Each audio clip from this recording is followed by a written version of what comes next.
I'm so excited for this video today because I've gotten so many requests over the years from people wanting to know, how do I start my fitness journey, or how do I maintain my fitness journey with my kids running around? I created this video for all the parents out there who are just trying to get it together, as well as anyone who's just new to the idea of having an established workout routine. Today, I want to give you 8 really helpful tips on how to create and maintain a fitness routine, even if you've got a little kid running around. Stay tuned.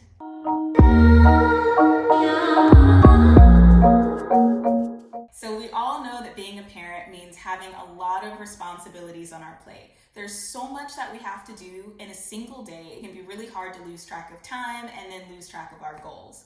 So one of the first things that I recommend if you want to start and maintain a fitness routine is to set a morning alarm and set a nighttime alarm. Both of those things are essential if you actually want to get out of bed and get your workout on.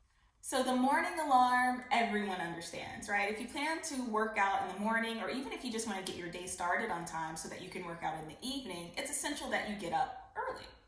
That's reasonable. The nighttime routine is one that everybody slacks off on. And think about this. If you don't go to bed on time, then you're too tired when your alarm goes off in the morning, and you're a lot more likely to just hit the snooze button or ignore the alarm entirely. That's why the nighttime alarm is so incredibly important. I recommend that you set your bedtime so that you get a little chirp and you know that you need to stop whatever it is that you're doing, go shower, go, prepare for bed. That way you get all the rest that you need and you're ready to wake up for that morning alarm. You're ready for success because you've gotten adequate sleep the night before. Please, whatever you do, set your morning alarm and set a nighttime alarm as well. The second tip that I recommend is to set out all of your supplies the night before. It seems kind of juvenile, like maybe your mom or dad made you do that when you were in middle school, but it's so helpful to set out your clothes, your shoes, your gym bag, whatever it is that you need. Get that prepared in advance. Here's the psychology behind it. You want fitness to be a part of your daily routine the same way that your job is a part of your routine, the same way that picking your kid up from school is a part of your routine. So you need some sort of visual to get that going. The third thing that I recommend for beginning and maintaining a fitness routine is to leave out your yoga mat.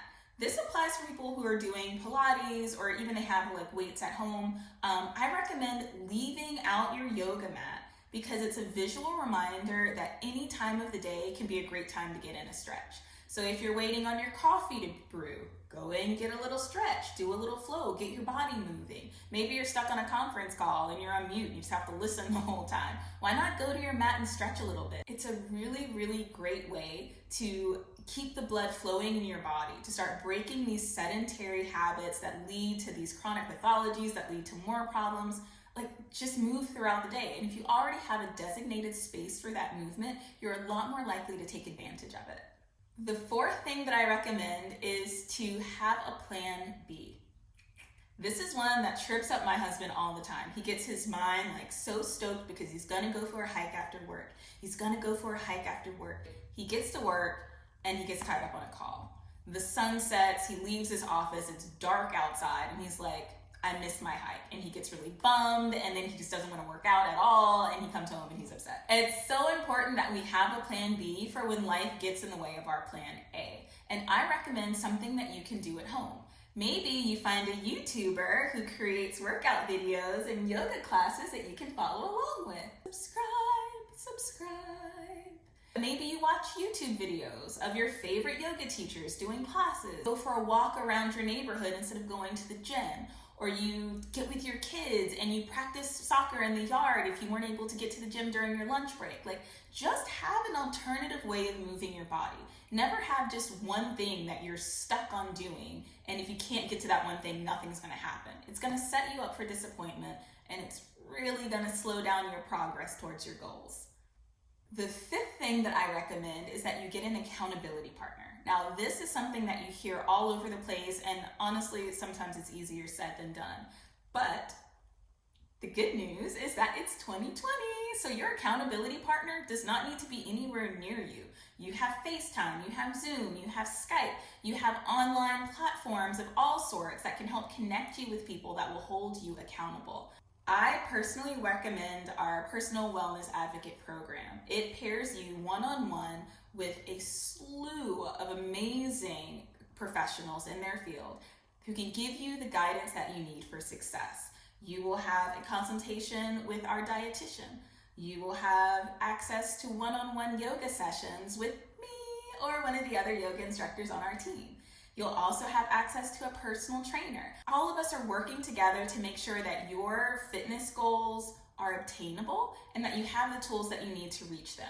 And not only that, you will have every single one of us cheering you on along the way, particularly me. I'm the one who will be your accountability partner. I will be the one who's making sure that you do not accept excuses for yourself. But I'm also the one that's gonna be your cheerleader, and I'm the one that's gonna be the listening ear. If you just run into a rut or you hit that plateau and you really don't know what's going on, I've got your back and my team has your back, and that accountability will help you reach your goals. I hope you guys don't mind all these shameless plugs. My sixth recommendation is to create a space that you want to be in. Now, this is particularly important for those of us who have a portion of our fitness routine that we do at home. It's so important that you have a space that you want to go to. So if you have your yoga mat out, why not put some little items in that space that make it special for you? For me, it's all about crystals and candles and like just things that are beautiful and smell nice, and they like lure me into the space. Even if you don't have a designated room or even a designated corner, find items that you can put into that space that make it special for you. Even if it's just laying out your mat in a portion of the room and putting your favorite candle there and lighting it and just having that aroma and enjoying it, right? Do something that makes the space special so that you want to be there. Number 7 is to set your workout time wisely. Now, this is going to vary for everybody because our lives are so different and our responsibilities are so different.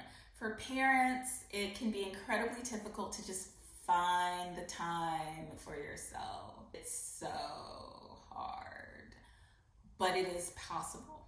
And sometimes that means waking up at 5 o'clock in the morning. And here's the thing, you really just need 20 to 30 minutes, ideally. If you can get more, great. If you can just get 20 minutes, you can start to see differences in your body and you can start to see differences in your mind by just dedicating 20 minutes to yourself. So like sit down and think about this. You spend 20 minutes on social media. You're sitting here and watching this video right now. So there's some time that you have in your day that you can dedicate to yourself, and pick that pocket of time wisely. Pause. Just a reminder that if you want more content like this, please go ahead and subscribe to my YouTube channel. Also click the thumbs up if you like the information that you're hearing. Click the thumbs down if you think it could use a little bit of improvement. I recommend first thing in the morning. I recommend that. That doesn't mean that I always do it, but I've heard it's super successful. I recommend first thing in the morning because if you do your workouts or your meditation or whatever your wellness plan is, if you wait and do that towards the end of the day, that just gives you time to accumulate excuses to not do it. So maybe you work late or your kids are a little crazy and you're super tired. Just don't wait until the end of the day. First thing in the morning, decide that you are going to dedicate time to yourself and your well-being. That's the best way you could possibly start off your day. Choose your time wisely. So maybe the time that is best for you is during your lunch break. Maybe the time that's best for you is right after work, but before you pick up the kids. Like whatever it is, carve out at least 20 minutes and stick to it. This 8th point that I want to make is the one that is absolutely irreplaceable for anyone who wants to create and maintain a wellness plan. It's so cliche, like, oh my God, I can't think of how many times I've heard people say this or something similar, but it's really important, which is why everyone's saying it. Know your why. And don't just know your why, but know your why and then set your goals accordingly. This is important because if you don't really have a very clear, concise idea of why you're putting in all this effort in the first place, you're going to stop putting in the effort. You're just going to stop. You're going to lose the motivation. If you have your why, but you don't set clear goals, the exact same thing is going to happen. You're going to have this vision in your head of what you want to achieve, and you don't have a really firm way to grasp it. So it's important that those two components work together. Someone that I absolutely love dearly was talking with me the other day and was just like, I keep backsliding on my fitness plan because I do the workout, and the nutrition part is what's tripping me up. but it's so hard for me to turn down that second serving of an entree that I really love. It's so hard for me to say no to, that fresh, warm, Krispy Kreme donut, right? And her reasoning was skipping that second serving of my meal isn't gonna make me fit tomorrow, so why not have it?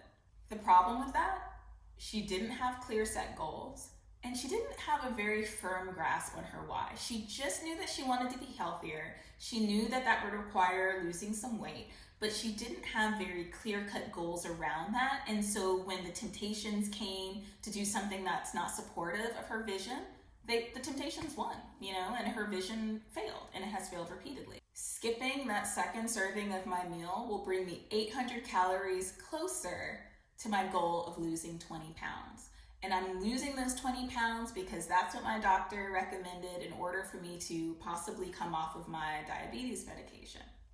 Like, that's very clear and it's very direct. You have to know why you're doing this in a very clear way. And it can't just be so that I look better or feel better, because those things, they're not concrete enough. Start creating things that are a bit more concrete and let that why inform the goals that you set to reach your ultimate goal. So there it is, 8 tips to help you create and maintain a fitness goal. And this is not a closed conversation, right? I want you guys to continue the conversation below in the comment section. If there's anything that has worked for you that really made a difference between your success and your failure, please share that. If you like this video, please subscribe, please click that like button. I'd love to hear your feedback. I want to thank you guys so much for spending this time with me, and I look forward to keeping the conversation up. Have a great one. Bye.